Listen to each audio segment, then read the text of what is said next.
Okay. Good evening, everybody. Allow me to greet you in the wonderful name of our Lord and Savior, Jesus Christ. Amen. We welcome everybody who is watching us on Facebook. We welcome everybody who has joined the Zoom meeting.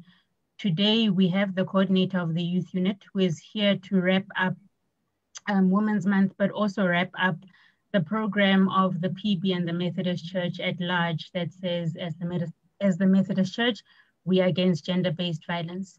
We ask that as we open the session, Rev Kondlo opens for us in prayer. Let us pray, Masi Tandaze. Thixo wethu namandla amakhulu, we come before you at this moment with our hearts filled with thanks. Thixo wethu namandla. As we are about to start the session, Father God, we pray that your Holy Spirit touch and teach every one of us who's present, touch our viewers, and touch all the people that will be watching. Bless the coordinator, give him a wisdom as he is about to share your thoughts, his thoughts, and the thoughts of the presiding bishop. We pray this in the wonderful name of our Lord and Savior, Jesus Christ. Amen.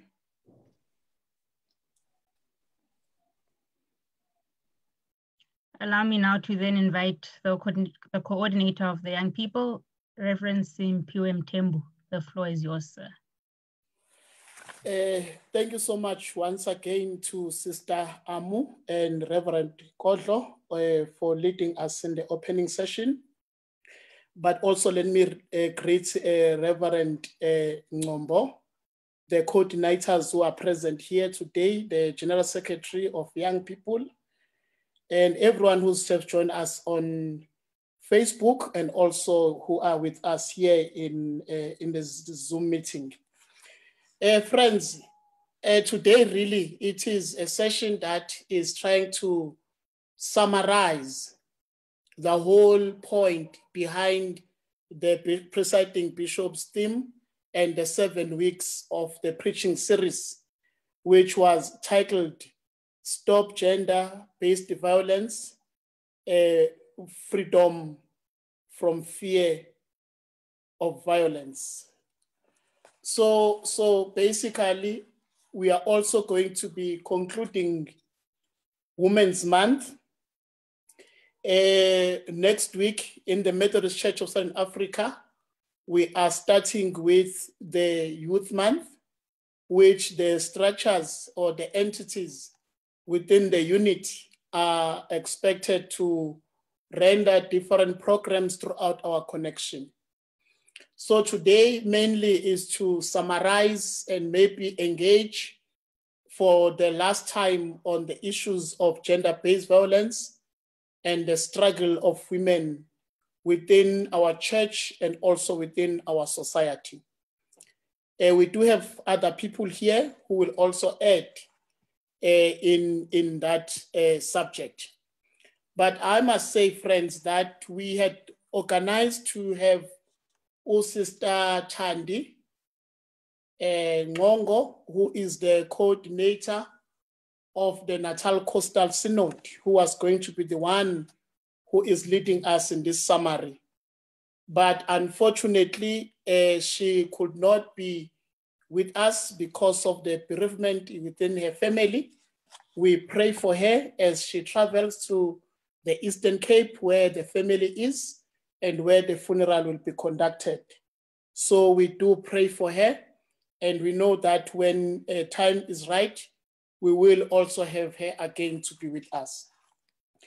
So friends, in my conclusion or in my summary of these very two important events that have taken place in the past few weeks, one being the call from the presiding bishop, I think the first thing that it should be clear to all of us as young people is that we cannot distance ourselves from the broad struggle of gender-based violence. I think that's one thing we should be able to summarize and understand, that the struggle of women or the struggle of any sort of violence based on gender we as young people, it's not something that we can distance ourselves from.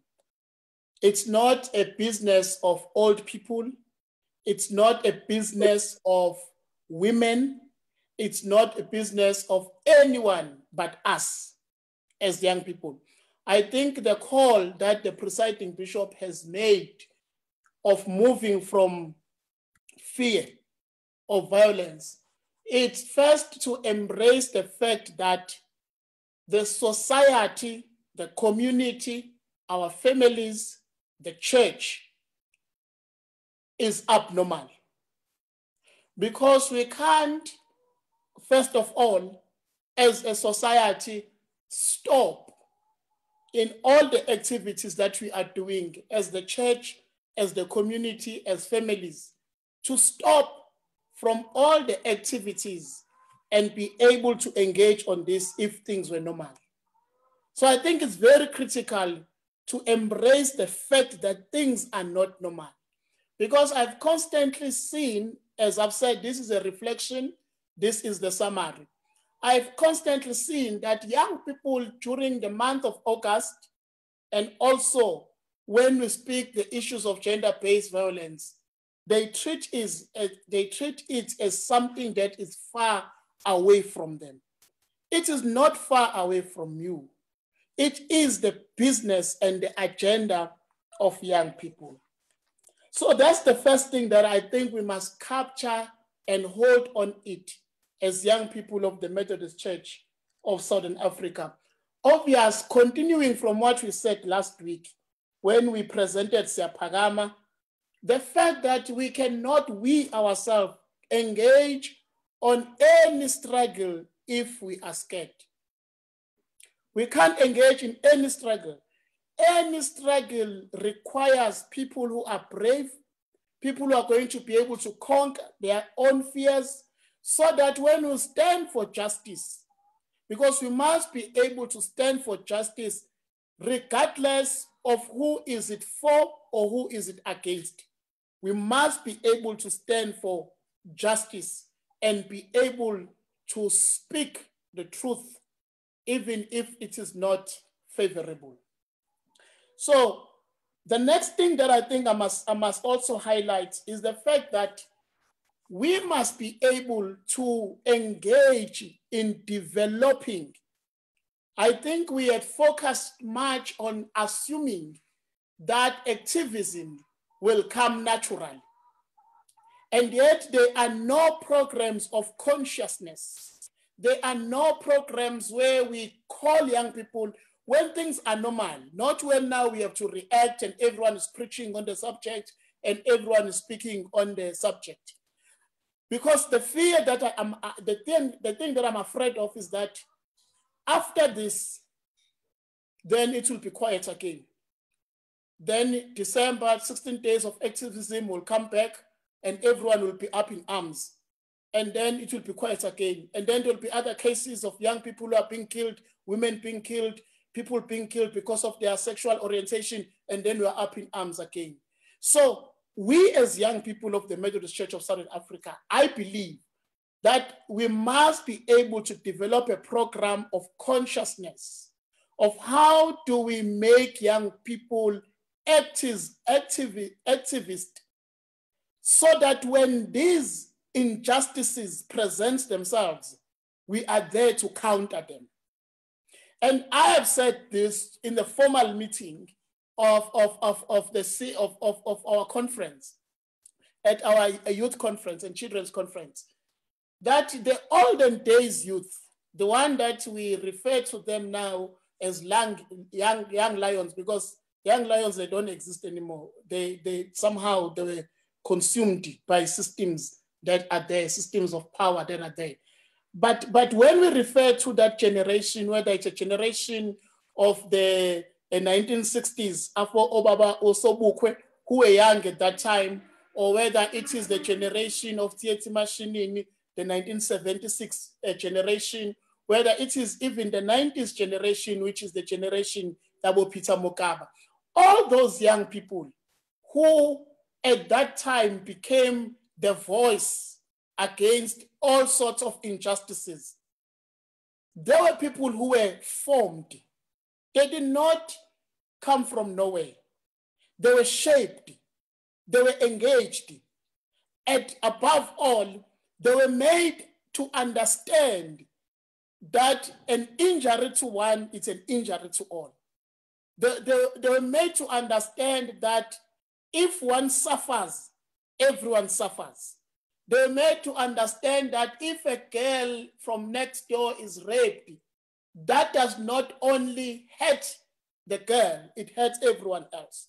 So I want to say, we need, therefore, those who want to be in front, who want to really make change that will be visible, change that will be touchable, change that will bring impact, change that will transform our society to be a society where everyone is living freely and living free and also free from fear.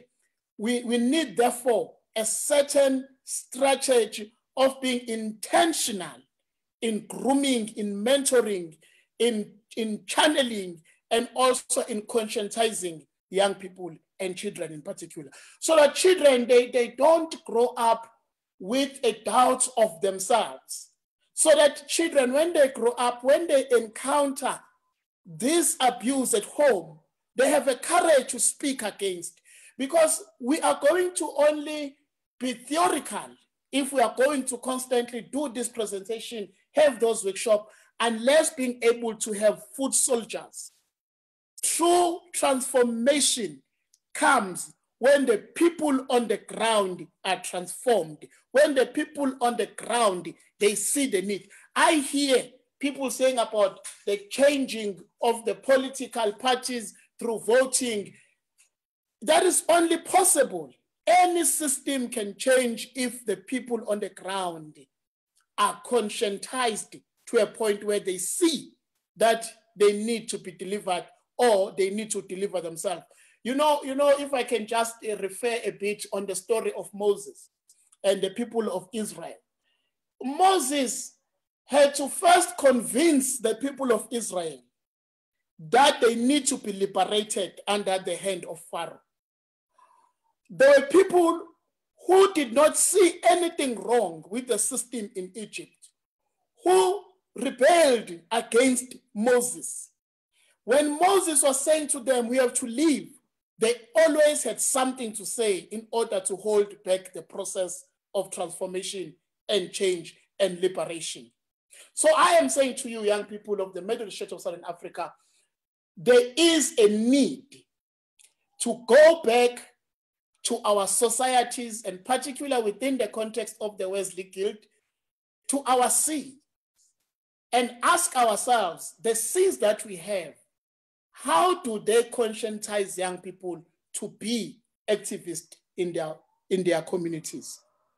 In the children's ministry, our program, our Fit My Land, how does it empower a child so that the child, when the child is being molested, when the child is being abused, when the child is being raped, how does it empower the child to speak out on those things?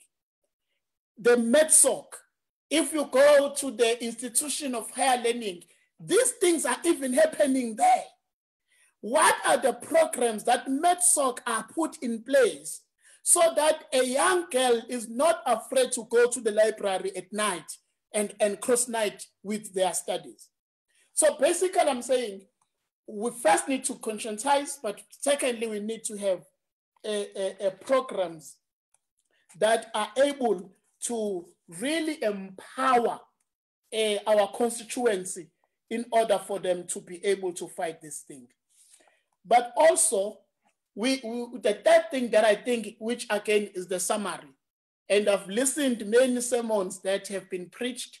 Obviously, it's good to listen different people preaching on the same subject, reading the same scripture. It's interesting how they interpret it and how they view it.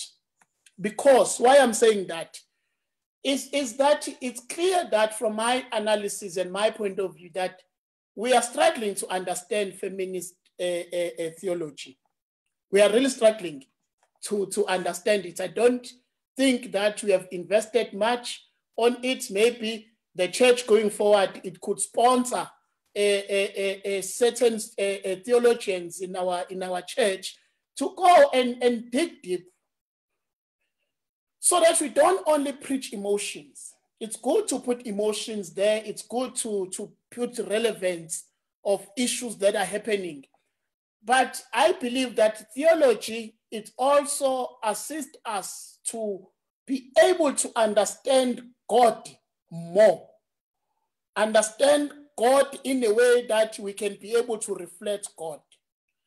And how do we interpret that in this society? Because I'll make it again an example. We always complain about what the missionaries brought when they brought the gospel. There is a favorite quote that Desmond Tutu, the Archbishop Desmond Tutu, used to say that when the white people came to Africa, when they came with the Bible, they gave us the Bible, and we took the Bible, we then closed our eyes, and then they asked us to pray, and we closed our eyes and we prayed. And when we finished praying, we had the Bible and they had the land. Now that's the truth of the matter. Now the question that therefore we need to ask ourselves, what are the things that we need to remove from the theology that was fed to us? Because we cannot fight this system exactly with the same tools that they provided us with. It's like, for example, saying we are going to a war, but the guns that we are going to use to fight the enemy, we must ask the enemy to give the guns, and then we are going to use the same guns to shoot that enemy. So there is, from my point of view, particularly in the subjects, I think this and other subjects, in terms of where we are as the church, and where we are as the Methodist Church, that we need tools, theological tools that will really help us to when we speak something that is very decisive in representing God to the society.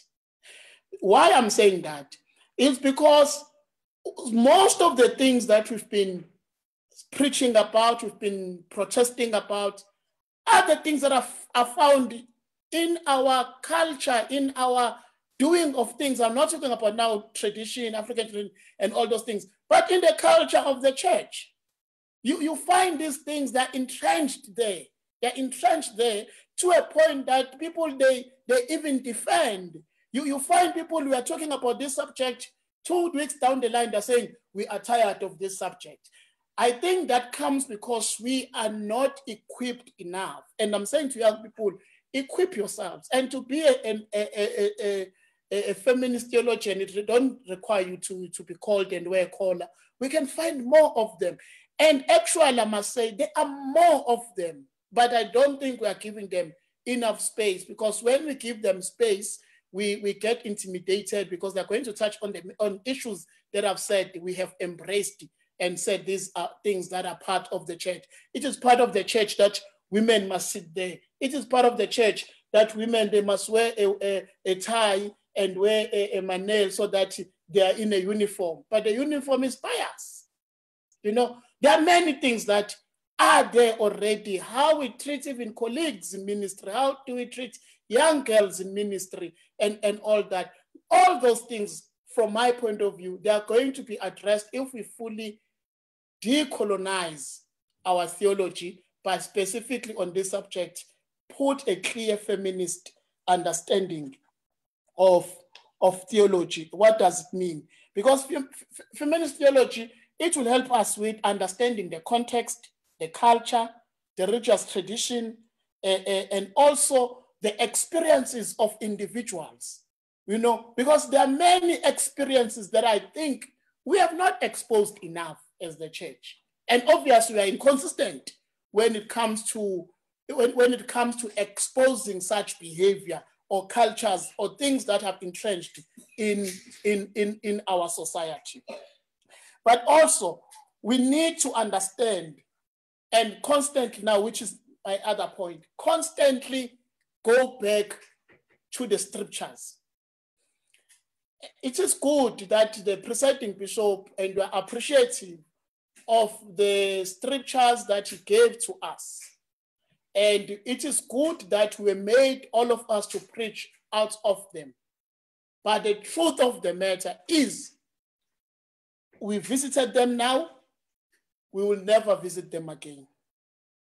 Which means then, what Wesley said about sola scriptura, we are not doing that.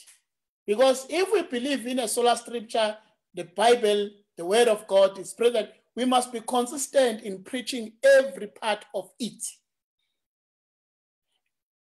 And I can say that without fear of contradiction, that it will be few people that will visit these scriptures again in the next year or two, unless we are given an instruction again. So the lectionary that we are following, the biblical verses that we get, that lectionary, I think that maybe South Africans or as a connection, as Africa, because it's not made here. We need maybe to revisit the lectionary so that the lectionary speak to issues that really affect Africa. So that we don't preach things that really for us, they are second to. Rather, we preach from our prime experiences. So the work that the presiding bishop has done and the MCSA, I commend it to a point that it must not be a once-off thing.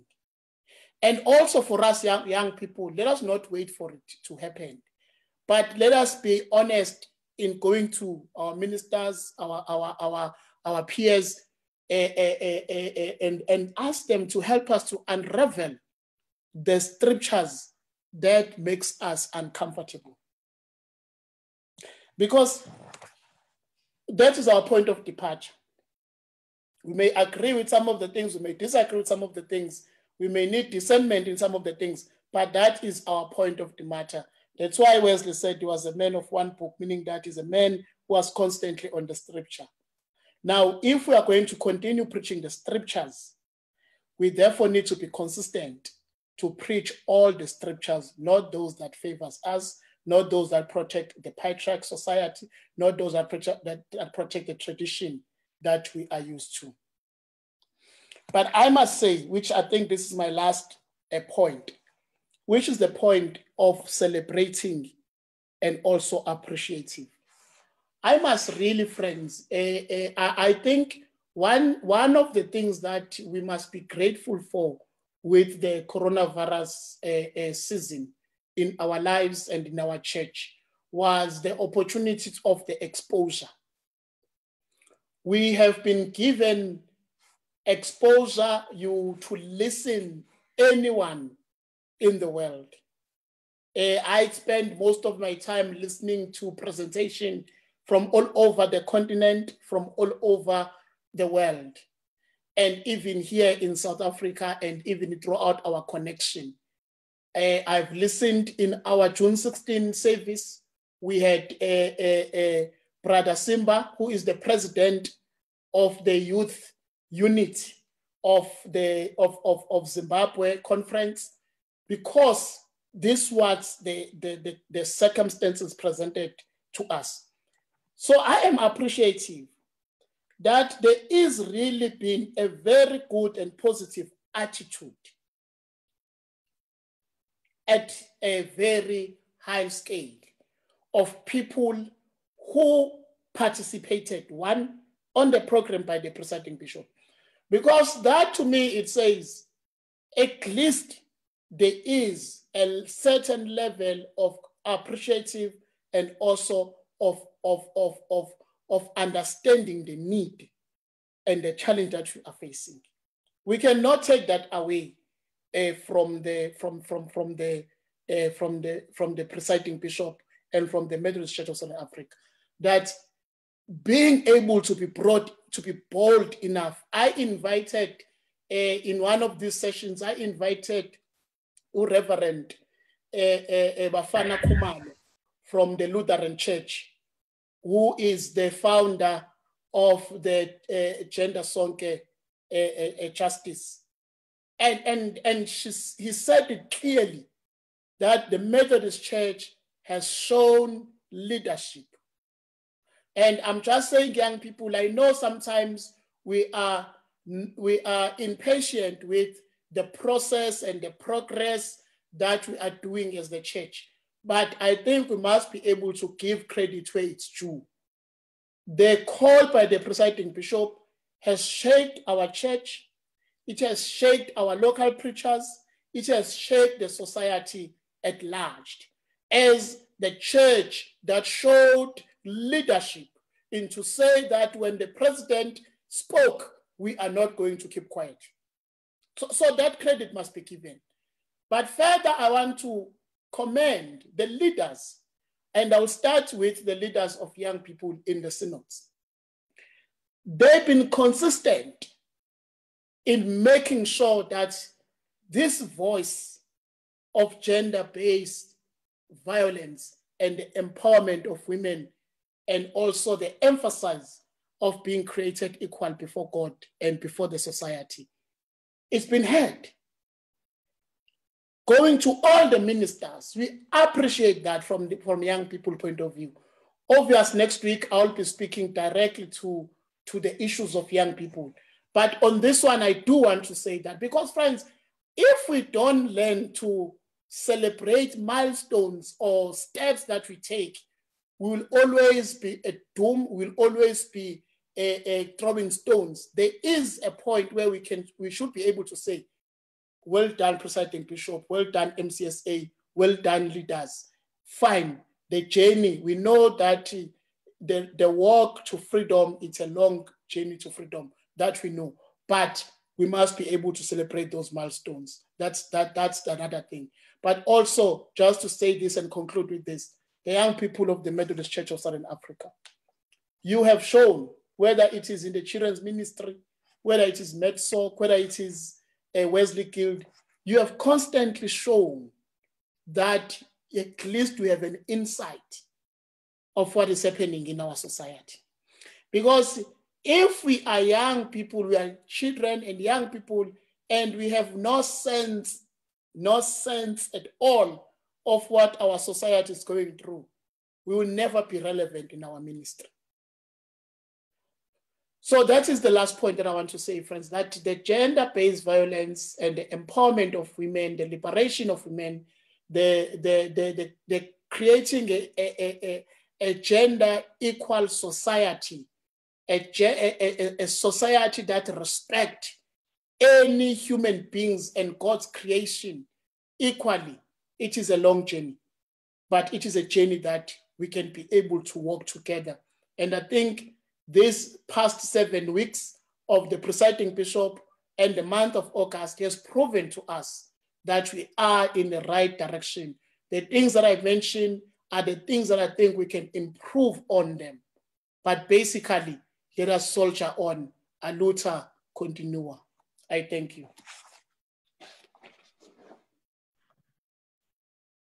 Thank you very much, Coordinator. Please, friends on Facebook who are watching live, I invite you to engage, to ask questions. Those who are with us on Zoom, I invite you to raise your hand if you have a question or if you would like to add your voice to the conversation. And so while we wait for people to engage, Coordinator, allow me to put you on the spot. I agree with you that there's been very good work done in these past 7 months, 7 weeks, in making people aware. You touched on the fact that there are behaviors that sit inside the church, and there are things, there are structures and incorrect theologies, maybe if I can put it that way, that we need to dismantle if we are to get somewhere with this fight. And I would like you personally to take us into your confidence, one, but to also Kuza, because sometimes we broadly speak and we say, yeah, behaviors must change and things must happen, but then we are afraid to call a spade a spade. We call it a big spoon. We call it a an instrument that is used to shovel ground.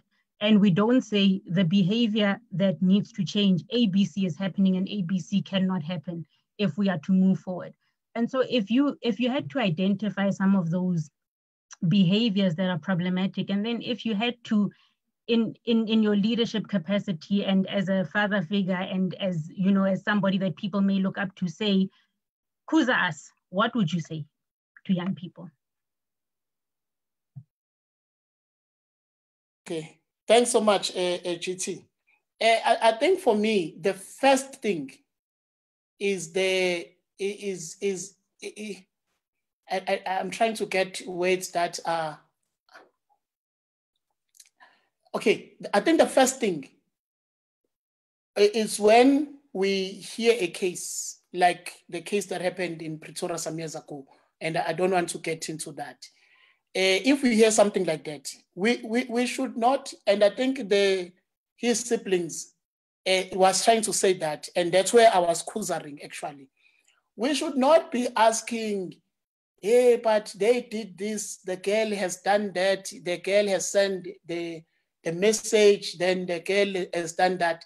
Because when we approach the issues of injustices, John Wesley teaches us that the judge is always on the side of the prisoner, which means the one who is the greatest victim on the situation is the one that we must be able to side with. Because if we find two people, one is breathing to death like a good Samaritan, find that man struggling, was beaten up and all that, the other priests and others, they pass by. But because this man had a conscience to see the case without even having facts of what happened, what has made this a man who injured that man for whatever reason. The man could have been a thief. He started by helping, by listening to the one who was victimized. So I think for me, that's where we should be able to start. And Kuza, when it comes to Simpiwe, Reverend Mthembu, you hear a case about him, and then it becomes, okay.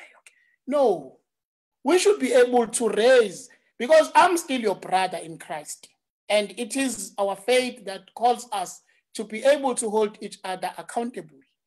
So we must be able to do that. One, we must not be able, first, we must not, when there are cases of people who've been violated, people who've been harassed, people who've been mistreated because of whatever reason.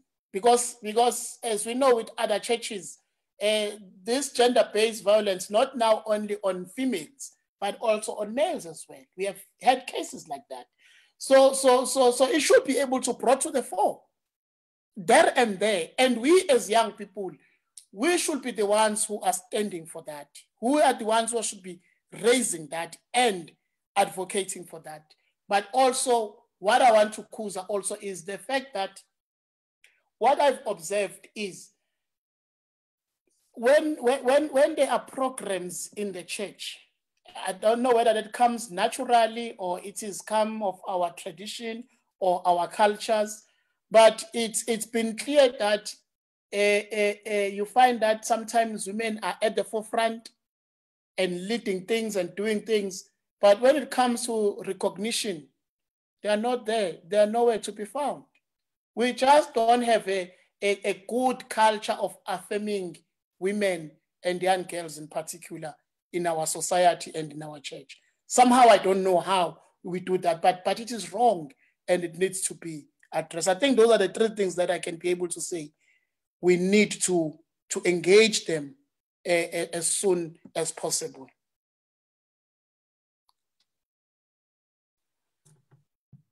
All right, thank you, Coordinator. There is a question here, and I think Brother Ayanda raises it broadly, and he says, what do we do after calling out people? After they have been exposed, have been disciplined by the church or law enforcement agencies, how do we then rehabilitate these people back into the church?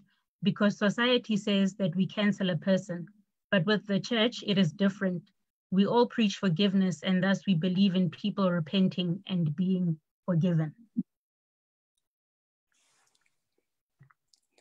Other people from the panel can comment, but let me start by saying, actually, if we can balance what Brother Ayanda is saying and the reality, is that currently we are not even close by to that.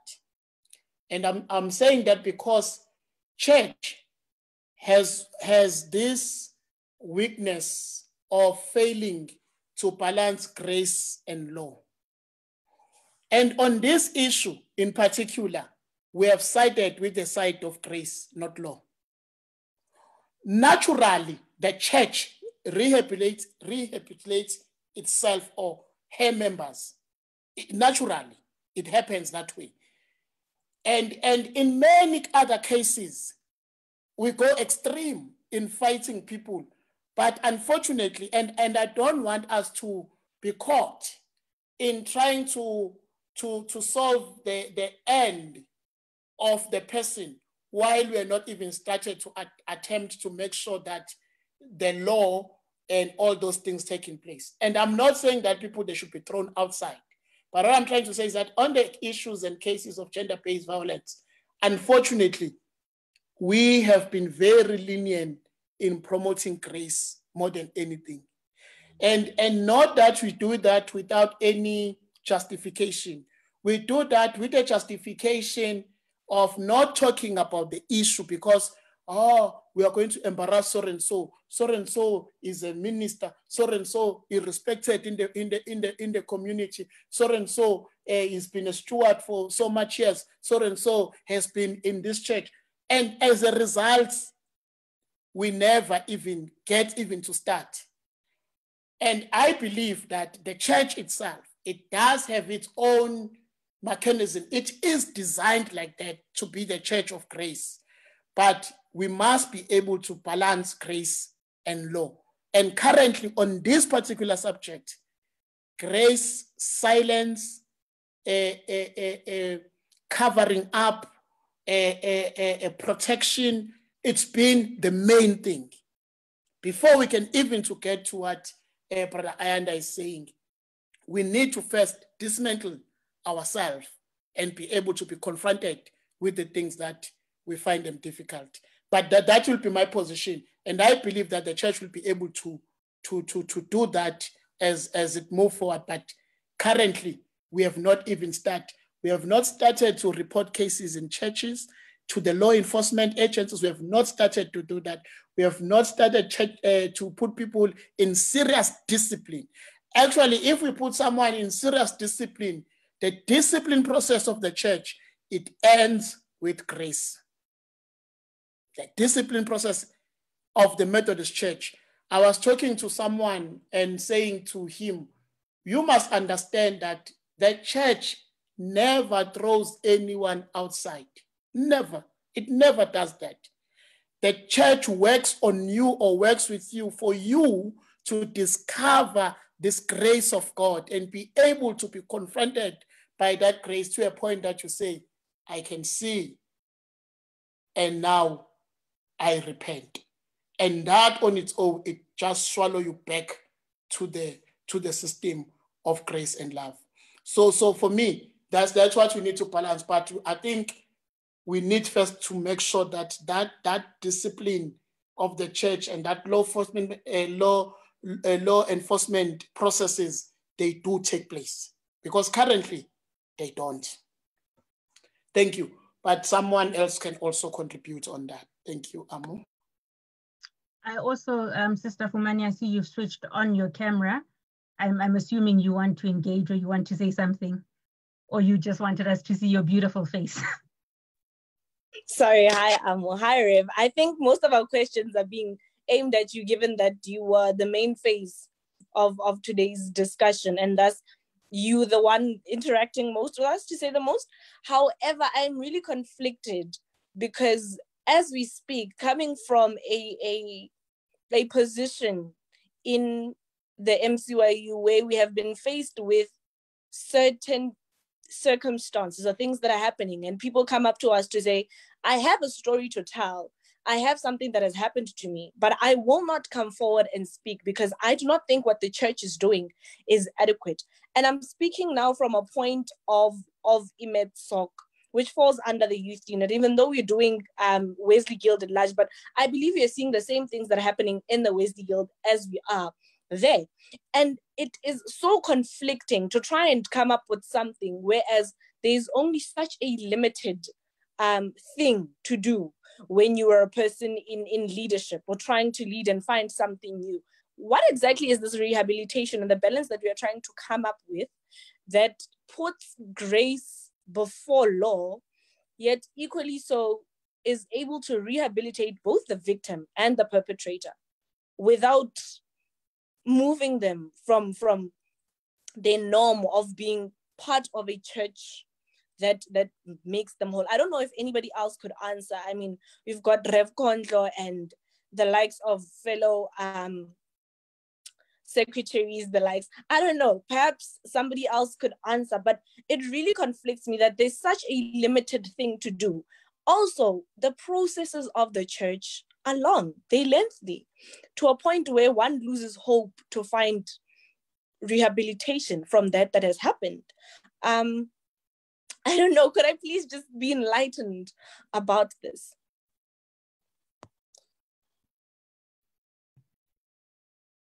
And while somebody is enlightening Sister Fumani, I also would like to tack on and say, at which point does the church become complicit in abuse, in its long processes, in its putting grace before law? At which point should we then also hold the church to account as a complicit member in the abuse of people?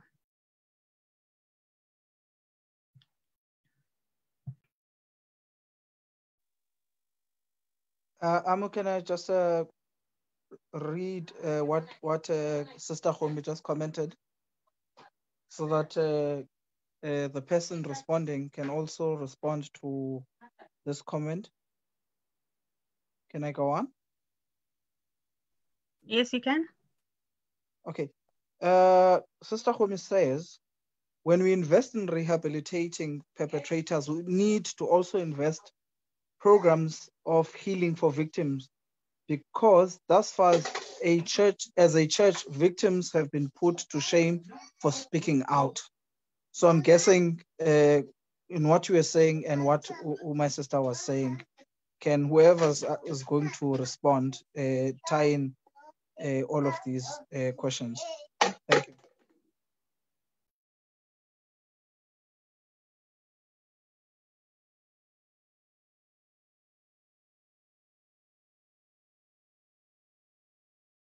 And I can just comment once more on issue that Sister Fumani has raised. You know, and I do agree with you that the church processes are long. And that's why in Siaphakama, we are very clear that cases must be reported to law enforcement. And when someone is found guilty and sent to prison, that is good. It's not bad. We will visit them in prison. That's why Jesus said, I was in prison, you did not visit me. Jesus understood that there are people who may be found guilty. And I believe strongly that that should take place. When you are sent in prison for 10 years, and because you are punished of what you have done, it's not that the church will hate you. We have ministries, we've got ministers who are chaplains who work full-time in prison, making sure that people spiritually, they are nurtured and they are led. So for me, it's just a matter of balancing. And that's what exactly what I was trying to respond to Ayanda about that. Unfortunately, currently we always want to speak of grace without wanting to make sure that people see and appreciate and even pay for their wrongdoing. If we want to fix the society, we must be able to balance the two. And I'm saying, and I also admit as a leader myself, but in cases that have come to our attention, last week we engaged more on them, particularly in the Natal Coastal, Limpopo. I think there was also another case in the Queenstown Synod. at some point. We do support, but the local church, and that was always I've been saying, the local church, the local circuit, even now, if you're talking about MEDSOC has a president, it's got a structure, and they know that we are here to support them. If any of the young people, which I said on my presentation here, that we cannot have our young people at the institution of higher learning not being free to go and study overnight and cross-night at the library because they are afraid of being victimized. MEDSOC should come up with that. That is another challenge. We need, when we are in leadership, be able to bite a bullet. When you lead, you must know that you must bite a bullet. Then also I think what Sister Komi is saying, it's something that we may have to think of as a program of young people. And I will say this again with all the love and the grace that I have for everyone, the young people of our church. We need now to prioritize in what we are investing on as the young people of the church. I'm not against us having the branded t-shirts. They're good, they're beautiful. But imagine if all the money that was used for that, or even when we buy them, we waiver a 5 rand per t-shirt. I'm sure by now we'll have a big institution. And unfortunately, it's the mentality that goes even to our political consciousness. We are not builders. We are consumers. We are not producers. We are concerned about us. You know, if you look at the branded t-shirts of MEDSOC, Children's Ministry, Wesley Guild, and many other events in which we invest money on. And I'm saying such programs are the programs that I think, if we say as young people of this church, this is our contribution to the church. Because we cannot argue anymore to say generally, young people, they don't have money. We cannot argue that general anymore. You see the cars that they're driving, their homes, even within the church. There are those that don't have money, and I agree with that. But we cannot always hide behind that while we are able to amuse ourselves. And the consciousness and building such a rehabilitating a center for victims, buildings, what you call safe homes, building, even investing in developing counselors in our society, in our circuit, that our circuit has counselors. They will require us to put our money where our mouth is.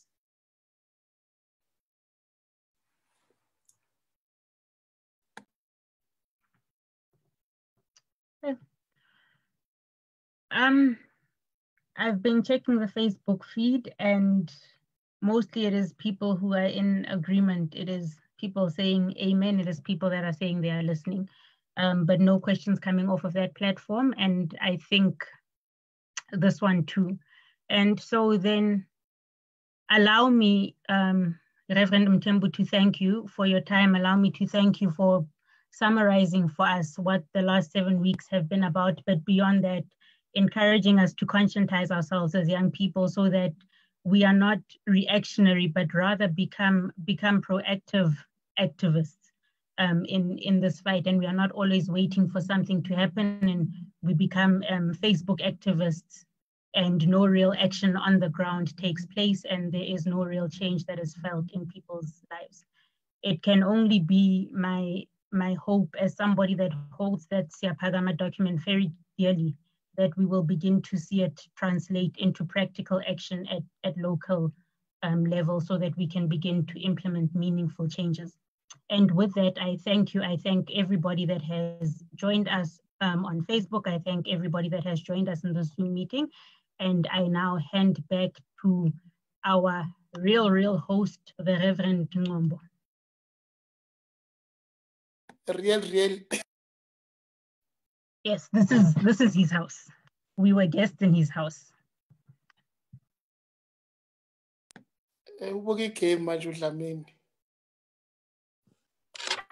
Well, with that being said, I guess as a host also of this page, a fake host, as Amu has taken us from our Maraparuna Ardumeleting. Thank you so much, Sister Amu, for taking the time out and facilitating today's show. Thank you so much, Reverend Temple, for answering the questions. Thank you so much for taking the time out and, you know, giving us a presentation. I believe that you have summarized very well enough, and I don't want to even take any words from what Sister Amu has said. She has said a mouthful, and I really hope that the words that you have shared are engraved into us and into our daily lifestyle. I shall ask Rev Buthelezi. Rev, could you please just close for us in prayer? As I'm about to take notices, please just close us off in prayer and in benediction. Fellow watchers, fellow participants, please do join us tomorrow again for our Friday service. We'll be having Sister Palesa Silepe, who will be leading tomorrow's Friday service here on our Wesley Guild SA page, same time, same place. Please do join us. Rev Buthelezi, could you please lead us in closing prayer?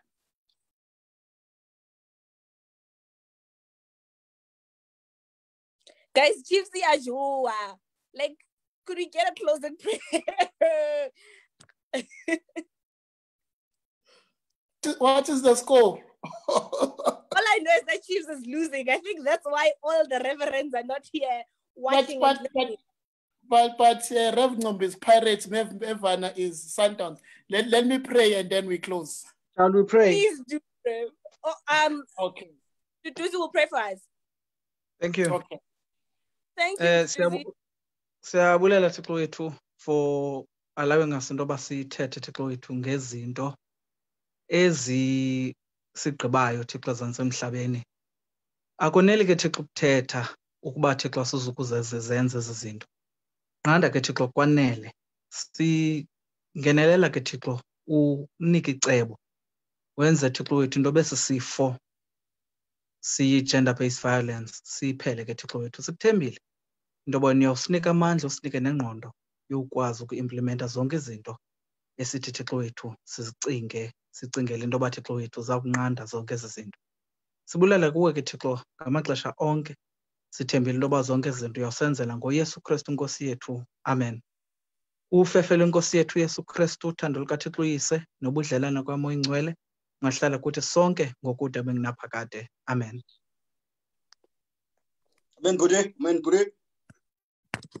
Thank you very, very much. Give you an update of the score. Chiefs is going at 0. Mamelodi Sundowns is going at 1. Thank you so much for tuning in today. Goodbye. Thanks, bye. Bye.